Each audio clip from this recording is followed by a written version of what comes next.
Hey, what's up guys, it's YHigh, and today we'll be talking about my way too early predictions for next year's NBA awards. Although the season is pretty far away, the rosters are pretty much set and it's time to look at who will excel above the rest. Starting off with the most improved player, I have Julius Randle. I feel that now that he's on the Pelicans, he will have a much better chance to shine and show his true skill set because he won't have to share the ball with Brandon Ingram and Kyle Kuzma. Last year he finished 5th in most improved player voting after increasing his points average by 3 to 16.1 points per game.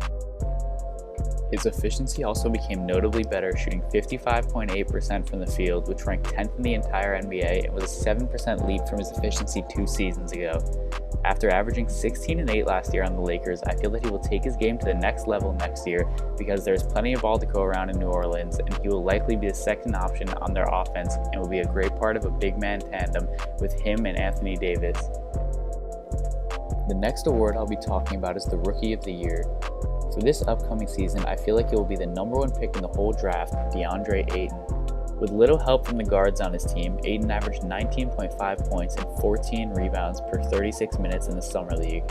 Although it might not seem that he's always active during games, he still can usually end up with a double-double because he's such a dominant physical presence in the paint.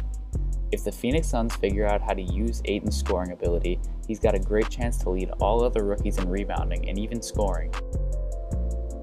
Also, since there aren't very many talented scorers on the Suns, Ayton will likely have a significant impact in their games, and the voting has favored that in the past years with Karl-Anthony Towns and Kyrie Irving. If he does just that, then his odds for Rookie of the Year will be very high. However, my sleeper pick for the Rookie of the Year is Markelle Fultz. I see a situation similar to Ben Simmons because he's had an extra year to use NBA facilities despite being hurt. He looked like the clear number 1 pick coming out of Washington, so if he can get back to the level he was playing at and gets his shot back, he might shock the NBA and win Rookie of the Year. For the next award, I have Joel Embiid winning the Defensive Player of the Year.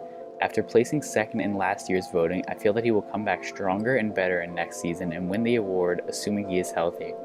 Embiid finished in the NBA's top 10 in blocks with 1.8 a game and defensive rebounds with 8.7 per night. He also had a 99.7 defensive rating. Also, the Sixers allowed about 4 fewer points when Embiid was on the court rather than when he was off. If Joel Embiid can stay on the court consistently this year, I see a very great chance for him to win the Defensive Player of the Year. The next award is Sixth Man of the Year, and for that I choose Bobby Portis. The numbers show that he averaged 13.2 points and 6.8 rebounds in just 22.5 minutes per game. He shot 47% from the field and 36% from deep as a bench player behind talented young big man Lauri Markkanen. His per 36-minute numbers were amazing as he became one of 3 players in the NBA to average 21 points, 10 rebounds, and 1.5 three-pointers per 36 minutes. The other 2 players are multiple-time All-Stars DeMarcus Cousins and Kevin Love. The fact that Portis was able to produce such high numbers in relatively few minutes showed everyone just how much he had improved as a player. Even Portis himself tweeted out 2019 NBA Sixth Man of the Year, speak everything into existence, so don't be surprised if he wins it because he called it himself. The second to last award I predicted is the Coach of the Year, who I'm giving to Brad Stevens. After seeing what he did in the playoffs last year with his best 2 players hurt, it is evident that he is extremely smart and talented. He would have taken a team full of young, inexperienced players to the NBA Finals if it weren't for LeBron James. With much less competition in the East this season, it won't be too difficult for the healthy Celtics to finish first and possibly win 60 games. If Stevens has the wins to back it up, I don't see why he wouldn't win Coach of the Year. The final and highly anticipated award that I saved for last is the Most Valuable Player, who I had as Kawhi Leonard. This may be a little surprising, but it is very possible. People seem to forget that Kawhi Leonard was being called a top 3 NBA player just a year or 2 ago, and that he was in the running against Russell Westbrook and James Harden and finished 3rd in 2017 for MVP.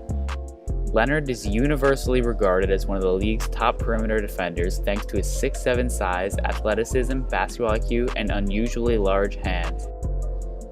He is ranked at the top tier of pick-and-roll defenders in the game in each of his last 2 seasons that he wasn't hurt, and ball handlers rarely try to size him up on isolations anymore. Leonard is easily one of the NBA's best at stopping his opponents from getting easy perimeter shots and lowering his opponents' offensive efficiency significantly while on the court. Also, Kawhi Leonard's plus-minus has been amazing throughout his career, which has made him a defensive nightmare for opposing players. With that much defensive talent and with his deadly jumper and athleticism, he is one of the most useful players in the NBA. Also, he very well may be a part of a top 2 or 3 team in the weak East, which will help his case. Another thing is that he is a unique player since he doesn't have any social media and rarely seems to talk or even smile, which is a marketable story, and the NBA voters seem to love those. Since it would be his first MVP, the voters would have no reason to vote against him if he deserved it. That's the end of my 2018 NBA award predictions. If you made it this far, drop a like, comment, and subscribe, and I'll see you in the next video.